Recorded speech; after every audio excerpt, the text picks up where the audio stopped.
Hello, and welcome to the session on course of action, or rather, courses of action, or rather, statement and courses of action.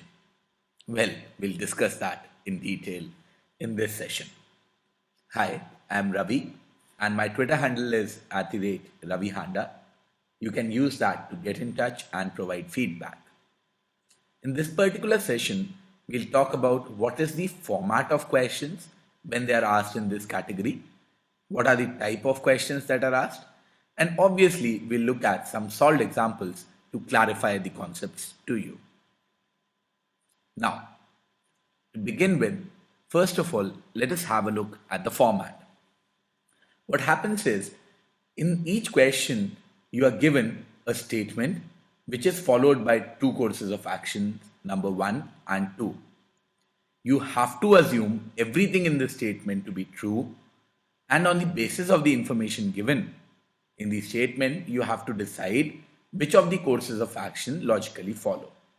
So essentially, you'll have one statement and two courses of action, and then depending upon the choices, you'll have to suggest which choice to mark depending upon which statements follow. Two of the most common choices that are possible are given here. As you can see, there's very little difference between the two of them, but I'll still elaborate. In case of 5 options, it can be only one follows, only two follows, either of them follow, neither of them follow, and both follow.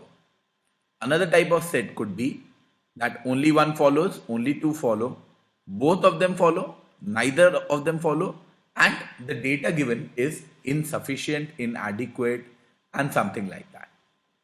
So these are couple of types. There can be many more types of combinations which are possible, but these two are the most popular types of options.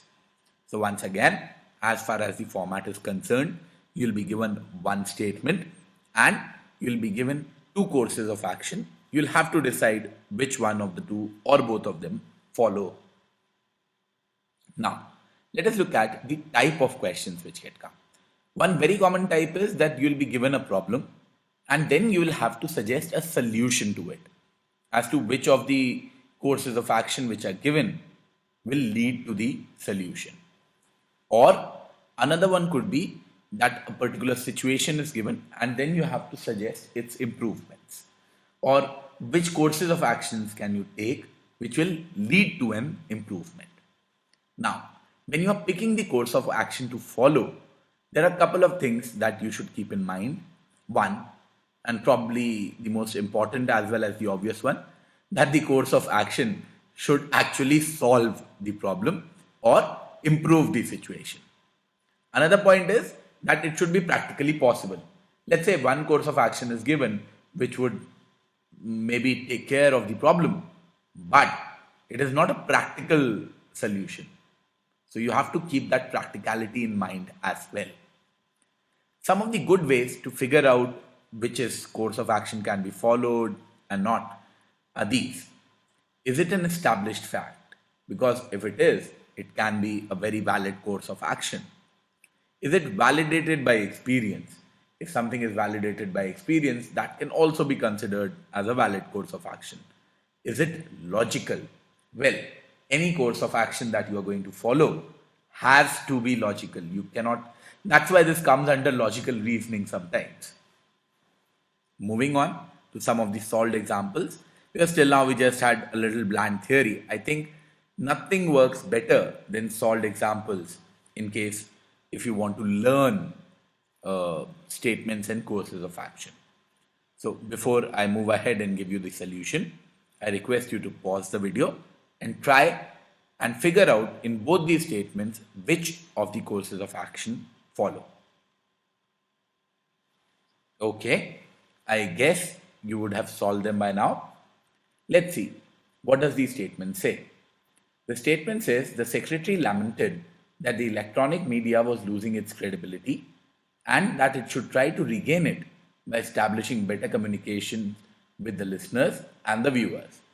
He also emphasized the need for training to improve the functioning. So that is the complete statement which is given to you. You have to consider that as a fact. You have to consider that as true. Now, Which of the course of action would you recommend? The first course of action mentioned is effort should be made to get organized feedback on the program. Statement 2 is the critical areas in which the staff requires training should be identified. Now, which one would you recommend? The first one or the second one, or both of them, or neither of them? Well, you should recommend both of them, because to gauge the quality of something, to improve it, you should first of all, you need to gather feedback on the program. Only then you can improve it. Also, the areas, the need for training has been emphasized, but where are you going to improve it? Where are you going to give training? For that, the areas need to be identified. So essentially, in this particular question, both the courses of action follow, and you should mark both as the answer.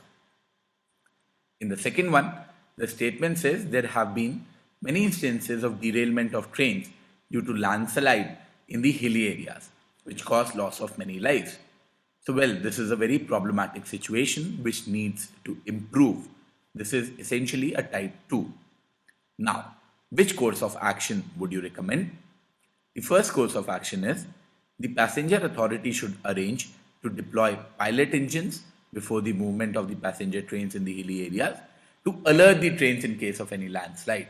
Sounds like a very reasonable idea, because that would prevent, and maybe they'll be able to predict bad rails, and might be able to prevent a few accidents and derailments.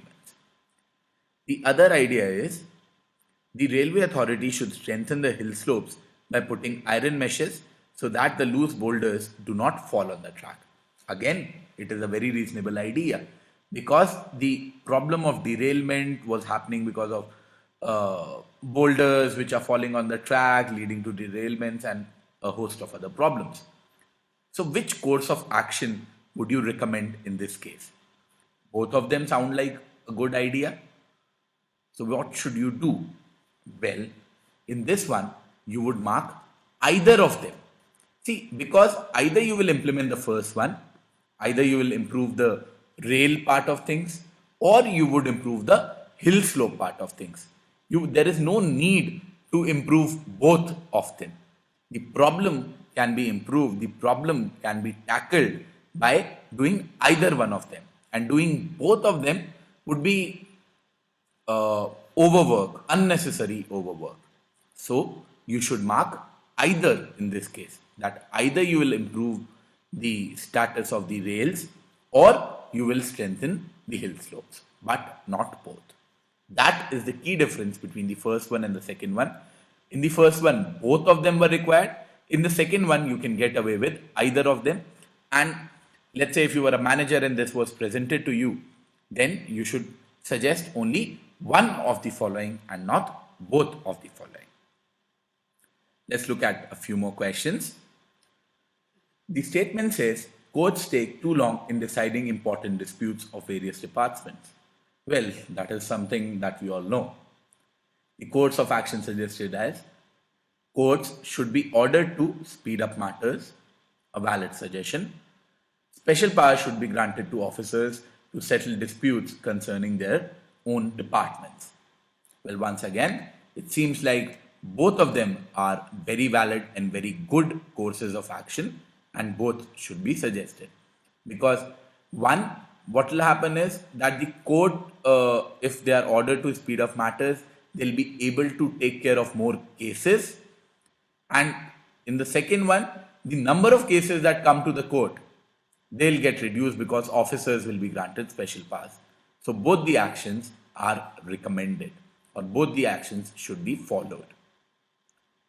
The next one is footpath of a busy road are crowded with vendors selling cheap items. That is again a reality in any big city that you go to in India. Courses of action which are suggested are the help of police should be sought to drive them away. Okay, a little harsh, but that is essentially what happens. This is something which experience validates. I'm sure you must have seen something like this. The second statement says some space should be provided to them, that is the vendors, where they can earn their bread without blocking footpaths. Again, a very good idea as well as a very practical idea. Both these ideas are very practical. Both these ideas will help improve the situation, and that is the reason you should mark both in this particular case.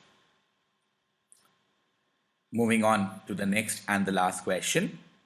Many medical and engineering graduates are taking up jobs in administrating services and in banks.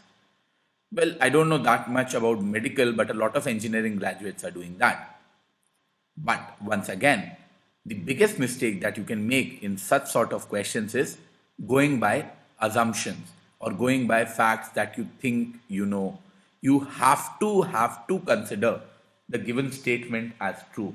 So even if you know that no medical guy is taking up job in administrative services and banks, you have to assume that the statement given is true. Based upon that, what course of action would you recommend to be followed? First course of action is all the professions should be advised to refrain from taking up such jobs. Okay. The second statement says the government should appoint a committee to find out the reason for these professionals taking up such jobs and to suggest remedial measures. See, very clearly, B is a very good idea. It will take care of identifying the problem and suggesting a solution to the problem. So definitely number 2 should be followed. But what about the first one? What is your opinion of the first one? Do you think this can be done? Do you think this is practical? That you can just advise people and tell medical graduates and engineering graduates that you cannot work in banks or you cannot work in administrative services? Well, you can't. That would be like throwing the baby out with the bathwater. And this is not something that you should recommend. And the first statement should not be followed. Only the second statement should be followed. I hope that this small but brief session would have given you a rough idea of how to tackle the courses of action questions. Please provide feedback via Twitter at my Twitter handle @RaviHanda. You can also email me on my mail ID, which is ravihanda@gmail.com. Thank you.